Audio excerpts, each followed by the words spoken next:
এক ছোট্ট গ্রামে থাকে রঘু, এক সৎ কিন্তু খুব গরিব চাষি। তার সম্বল বলতে ছোট্ট কুঁড়ে ঘর আর পাশে একটি পুরনো পুকুর।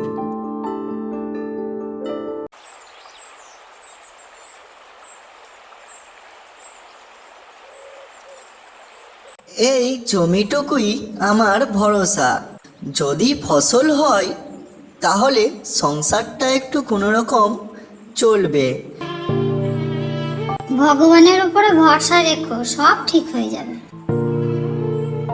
কয়েক সপ্তাহ ধরেই গ্রামে বৃষ্টি নেই, মাঠ ফেটে একদম চৌচির। সব নষ্ট হয়ে গেল যে, এবার কিভাবে চলবো? এবছর তো সবারই কষ্ট, তোমার একার তো নয়। কিন্তু এই জমিটুকুই আমার ভরসা ছিল, এবার আমার সংসার কিভাবে চলবে? এই সন্ধ্যাবেলায় কোথায় বেরিয়ে যাচ্ছ? যাই গো, একটু পুকুর পাড়ে গিয়ে বসি। মনটা মোটেও ভালো নেই, কিভাবে যে সংসার চলবে সেটাই বুঝতে পারছি না।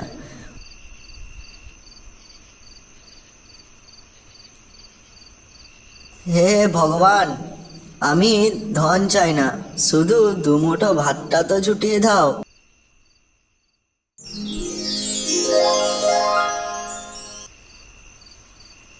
আমি জলপরি, আমি এই পুকুরেই বসবাস করি। রঘু, তোমার কষ্ট আমি দেখেছি, বলো তুমি কি চাও? আসলে আমি কোনো রকম লোভী নই, শুধু আমার পরিবার যেন দুমুঠো ভাত খেতে পায়, এটাই আমি চাই। আমি তোমার মনের ইচ্ছে পূরণ করব। তোমার মন খুব পবিত্র, এই নাও একটি সোনালী বীজ। এটা তুমি তোমার জমিতে বপন করো, কিন্তু মনে রাখবে লোভ করবে না।